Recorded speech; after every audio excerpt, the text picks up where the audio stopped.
What's up, everybody? I'm Tyler, that's Jer. We're at Cornballs in April happened. What a month for music. It started off kind of slow, but you know, it eventually gained momentum and a lot of notable shit dropped. I wouldn't say it's the best month. I'd say March, a little bit better, but you know, April, pretty good. Pretty good fucking month. Yeah, I think that we underrated April until we looked at everything that we were doing for this month. But yeah, there's a lot of shit. Get into it. There's so much shit that we want to not talk about, but just mention some albums that we thought were notable and they should check out, but we're not going to be talking about like in depth on here. The Alchemist, this thing of ours, Gojira, Fortitude, Due to Beat. I'm going to butcher this. Ti Amo La Fora, one of my favorites this year. Moral Collapse, also one of my favorites this year. Corday, Justin Till. AJ Tracy, Flu Game. Essential Forever, there's a lot still to say about Essential Forever. Yukika, Time About. Spirit of the Beehive, Entertainment Death. And MF Tomlinson with Strange Time. MF Tomlin, yeah, okay, what he said. Excuse my camera being pretty fucking bad. Do not know why. It's not bad. Yes, it is. It's terrible. It's really bad looking, and I do not know why. This dude working with a perfectionist is so hard. Except I'm not a perfectionist. Perfect everything but his room. Let's just start off with the most notable or the biggest release of the month, arguably. Okay. Brockhampton. Don't shoot up the party. Don't shoot up the Roadrunner, New Light, New Machine. Fucking love this. This project was so fucking good. I think it's Brockhampton's most colorful album to date, pretty easily. Joba, holy fucking shit. He just shined throughout this entire fucking album. For me, to really, like, point out the problems of this album, and I'd have to nitpick it. That's how, like, few problems I have with this. I think it's one of Brockhampton's best, if not their best. Honestly, I fucking love this album so fucking much. Yes, Brockhampton. I'm going to quote the great Mick the Snare here, or Mike the Snare, Mick whatever. The Snare, you're so fucking stupid. Mick the Snare, Mike the Snare. It's Mike. I'm going to quote Mike the Snare here. This album to me is like a painting in a museum. I go up to it, I admire it, and then I move on. I think that's been the case with every Brockhampton album after the Saturation trilogy. I think that they still have talent. I'm not one of those people that are like, they need Amir to do good. They need Amir to drop a good project, because I don't think that that's the case. There's something that brought the group together on those Saturation series that they just can't top, but I still think Roadrunner is a solid addition to their discography, and they will definitely go down as one of the most consistent hip-hop groups of all time. I fucking love this project, still love it. Yes. Amazing. Okay. Oh, what the fuck just happened? What'd I just do? What's the next album? Godspeed Pooh. I hate it so much. I hate what is even the album called again? Well, it's called Godspeed at State's End. God's P.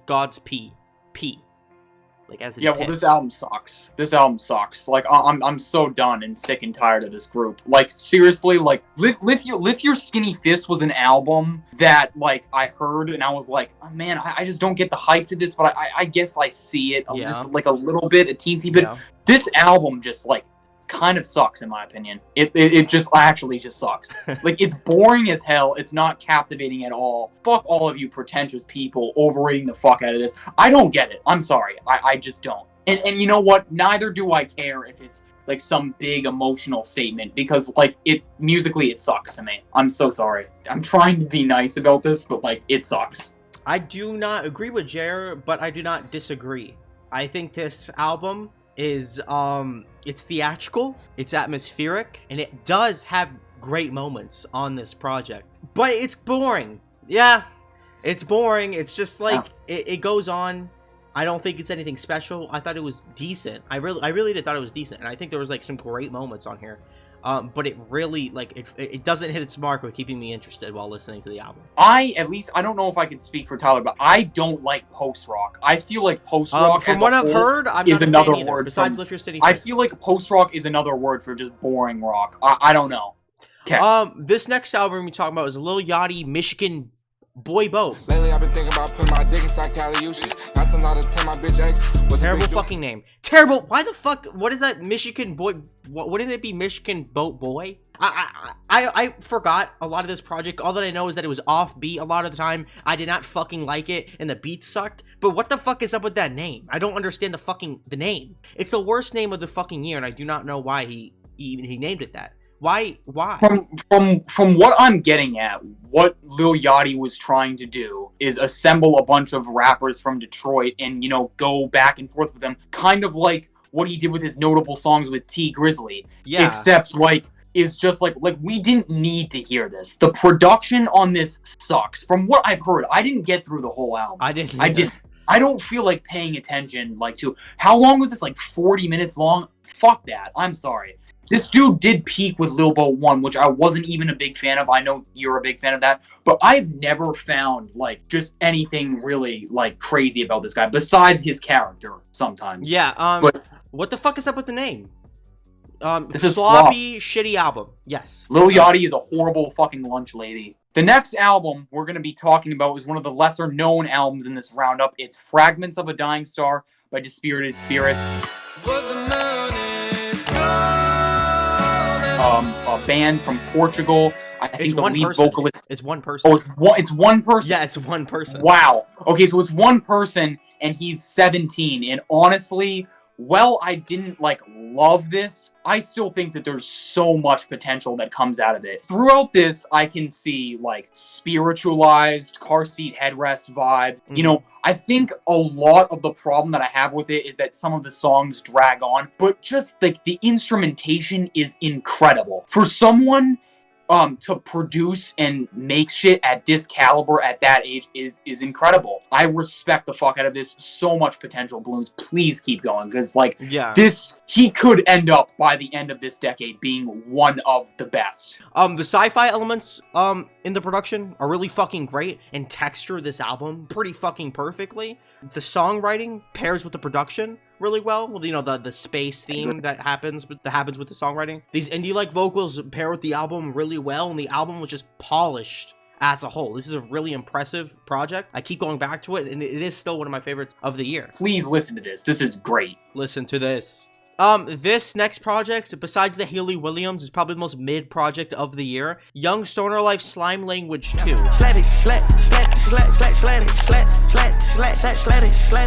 This is the definition of a mixed bag. If you look up mixed bag on Google, the one of the definitions is gonna be Young Stoner Life Slime Language 2. There's some bangers, and there are songs that are fucking horrible. There's a lot of mid ones too. It's a decent group effort, but it's not too good. No, I don't like it. Tyler played me 5 songs from this project, whatever the fuck it is. I did. And they were all dog shit, in my opinion. That's it. That's it. I don't care for the rest of the project. I really don't. I even showed him the one with Roddy Rebel, came and saw, and he hated that one. I love that. I don't like that one. Dude, I don't know. That's fair. It is pretty mid project. I mean, I'm not mad at that. All right, next one. One of my favorite bands of all time. Kero Bonito, Civilization 2.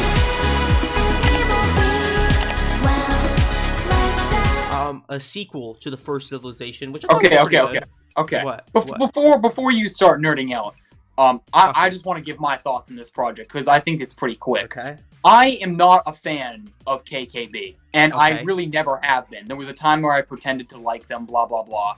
I've never really been a fan. I don't think that this EP is, like, as mind-grating as Bonito Generation, in my opinion. Like, I actually think that the production on here is pretty good. The songwriting, I still... What? The songwriting on here is great. It's the best KKB project, in my opinion. And that's saying something coming from a certified KKB hater. I'm pro KKB. I am pro KKB. We're different sides of the spectrum here. Listen, KKB does it again. They've never missed. I don't think they've ever missed, Jared. I'm gonna be honest. Bonito Generation hit Time and Place, one of my favorite albums of all time. They have not missed. These 3 songs here are fucking amazing. They're comforting. Every single one of them, dude. The fucking Well Rested too. The 7-minute fucking track. The production, the fucking songwriting, the everything on it is fucking amazing. Oh my gosh, and Sarah's soft, luscious voice on these songs. Holy shit. With the synth pop production? Get the fuck out of here. Get the fuck out of here. These 3 songs, bro. I knew that when The Princess and the Clock came out, the other 2 songs are going to be amazing, but this amazing? Dude, KKB does it again. KKB does it again and proves they are better than the Velvet Underground. It's just true.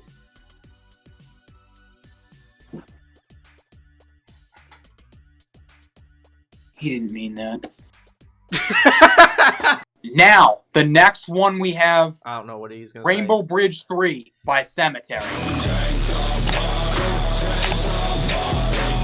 I discovered Sematary in early 2020. Rainbow Bridge 2, I think, just dropped. And the second I heard this, I wasn't a huge fan of the second one. I went to listen to the first one and I loved it. I just think that Sematary is a breath of fresh air.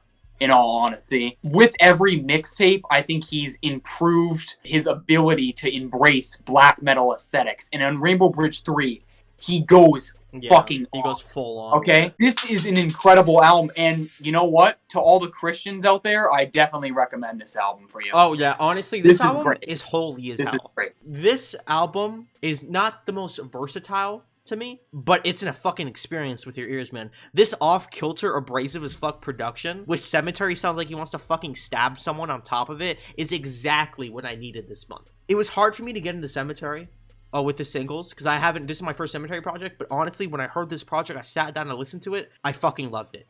It's not the deepest project.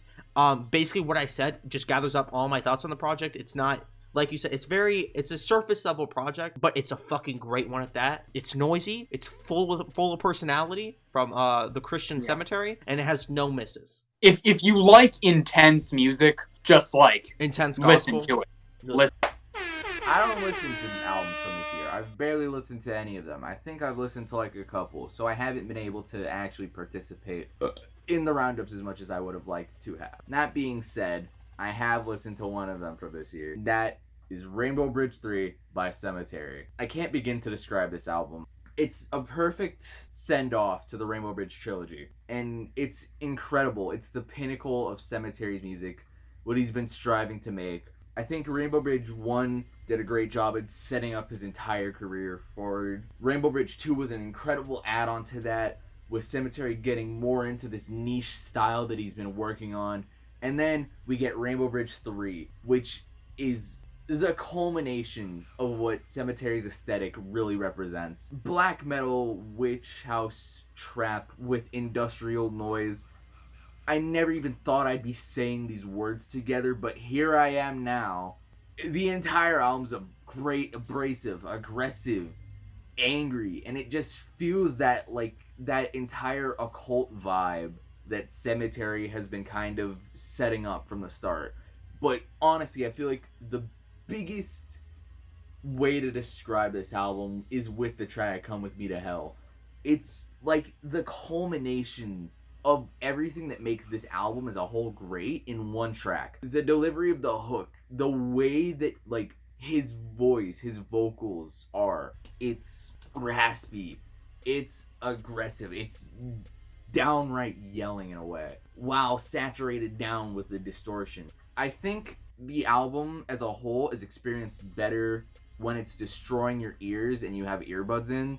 This is my album of the year, my favorite album from this year. 10 out of 10.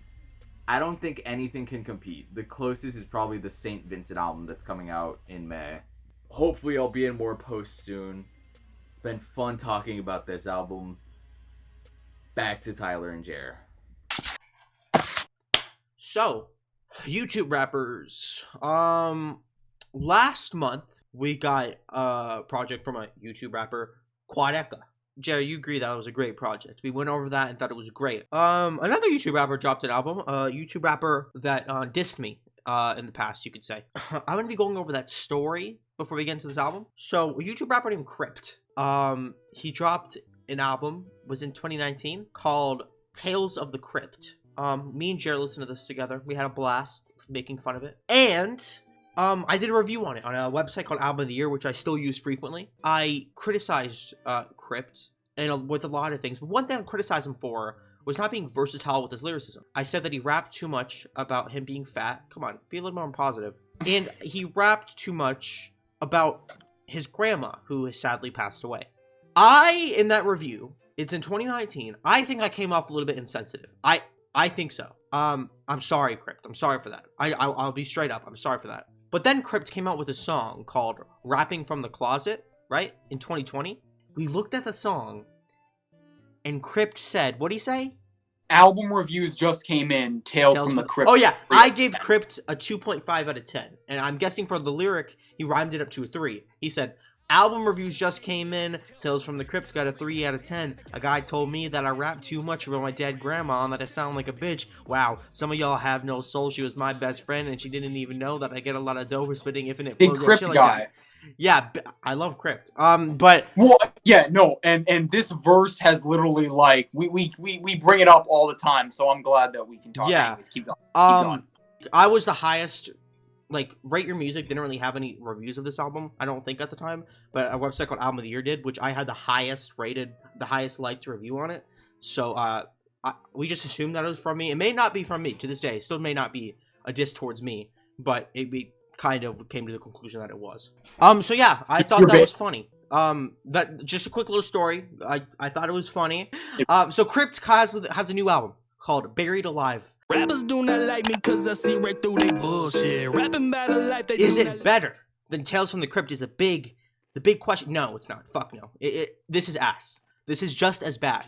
Crypt, when it comes to versatility, is still bad in this fucking album. Crypt, I got a question for you. Why do you get mad when people call you a fast white rapper when that's exactly who you are? You fucking bite NF, and when you aren't biting NF, you try singing. And I gotta give props to you for that. I mean, trying something different. But it fucking sucks, Crypt. Sundays with Grandma, as much as I like the sentiment, terrible singing. Honestly, Crypt spends so much time adapting the fast rap sound that when he goes to other things, you can tell that he didn't even spend time on doing these things. He just tried to, stick an idea to the dartboard and ended up fucking missing and hitting someone in the fucking head. Everything is atrocious across this album, okay? He has a racist on this album, too, by the way. Holy fuck, wait, I forgot to even mention that. But even moving on to that, I am sorry, Crypt. I don't mean to be mean to you, Crypt, but I'm sorry. You can't write lyrics like, and I cried rivers of tears and my grandma cried too, because she knows how much it hurt me and that hurt her too. That is something that I would write in fucking first grade. This album is fucking atrocious, Crypt. You criticize Quadeca for his production on From Me to You, when you the production in this album sounds like you looked up Free for Profit NF type beats like my fucking friend Greg does. That's it. That's all I gotta say. The next album we're talking about is Jeff Rosenstock's rendition of his album last year, No Dream, Ska Dream. He just added more fun to an already fun album. Ska punk works almost as well with this album as the original pop punk sound that he went for. I personally prefer the original just a little bit, not by much, but this is still great. I fucking love this album, and it just, like, everything that I love about the last album continues here, but just with ska punk. Jeff Rosenstock did something fucking great here. It's fun, and it's one of my favorites this year. It's really gonna be hard for me coming out as a ska fan. No Dream was one of my favorite projects of 2020. Jeff Rosenstock is probably the only pop punk artist that isn't a pedophile. So good job, Jeff Rosenstock. Also, adding on to this, I mean, dude, this is just No Dream, but it's ska. I love you, Jeff Rosenstock. Thanks for not being a pedophile. Good job, Brett. Like MGK. You get the rap every other thumbs of approval. Okay, let's just go straight into this. DJ Khaled. Play DJ Khaled, Justin Bieber, Quavo, Chance the Rapper, No Brain. Jared, what do you think about the DJ Khaled? Khaled? This DJ Khaled album was so fucking awful. He has to assemble all these artists and fucking make all of this fucking dog shit. All right, yeah. I mean, is this that mysterious shit? I mean, like, I listen to albums that people actually play. You know what I mean, Jared? And you actually hear it. You know, driving your car, you hear another car playing it. Go to a barber shop, you hear them playing it. You know, turn the radio on, and you hear them playing it. It's playing everywhere. It's called I understand that. Great music. I can see that. It's called albums that you actually hear the songs. Not no mysterious shit, and you never hear it. That's how I feel about Khaled. Could have been better. I blame capitalism for this album. Okay, the boomer. Pete and Boss's quick little mixtape. Okay, we have two boomers here that are carrying grime at the moment. This isn't top notch or anything, but it's just a consistent mixtape that is grimy. It's fun. It's hard. The hook game here can be pretty fucking good. And the lyrics are funny and clever, and their voices are addicting. Pretty good debut project from these two old men. I don't think they're carrying grime. I think the grime scene has a lot to offer. It was a joke. Honestly. Shut up, you're so stupid. Dude, fuck you, okay? Get fucking jokes, Jer. I don't. No, listen. Okay, my good friend Paz thought that this was a little bit gimmicky, and I can honestly completely understand that. I think it's pretty good. I think it's pretty good. Yeah, it's just. Good. I think it's kind of funny. It's funny and it's cool. Yeah, it's nothing great. Don't go into this expecting like top notch fucking rap. It's just good. The album to end it off here, Porter Robinson's Nature. I know Jer has a lot more to say about this than me. Look at the sky, still here. I love the array of fucking sounds Porter Robinson has in this album. It isn't as fleshed out as I thought it could be, but like still, like the fucking highs on here, dude, are so fucking. Look at the sky. One of the best songs this year. I really liked this project. I don't think it was amazing, but I really liked it. Porter Robinson, fuck yeah. That's all I gotta say. I'm kind of on the same boat. I think that this definitely could be more fleshed out. But yeah, I found the highlights on this album to be pretty fucking immaculate. It seems like this album is kind of serving as a diary as to where he's been these past several years. I don't know what is so nostalgic about the sounds to this. Yeah. But like, I saw memories of my childhood. It's full of hope. It's full of the fucking production on this. This is easily too. I don't listen to much EDM. This is easily the most interesting project in the field of EDM that I've heard in so fucking long. That's fair. It's blissful. It's sweet. It definitely has some duds and some less enthralling moments. Yeah, like but dual sight. it's a pretty fucking. I recommend it. That's the roundup, everybody. We are very sorry, may I add, for not posting much last month, and we did 2 roundups in a row, which kind of sucks. But I just want to say we have more content on the way. We're going to do rap songs that fit with anime themes. I thought that's a pretty cool idea. Me and Nick are going to be doing that. Nick typically doesn't do these roundups just because he has been too invested in the 2021 music. But yeah, that's the roundup. We've got some exciting things planned for you moving forward, and thank you for sticking with us. Yes. Thank you for sticking with us, everybody. Thank you. We love you. Stream the 2021 playlist, by the way. That shit slaps. Oh yeah, shit. There's a playlist. Link in bio of 2021 project. We have over 200 songs right now, so go check it out. Yeah. See you guys. Peace out. Suck my dick. You gotta punch. Okay, that's the punchline. Okay, bye.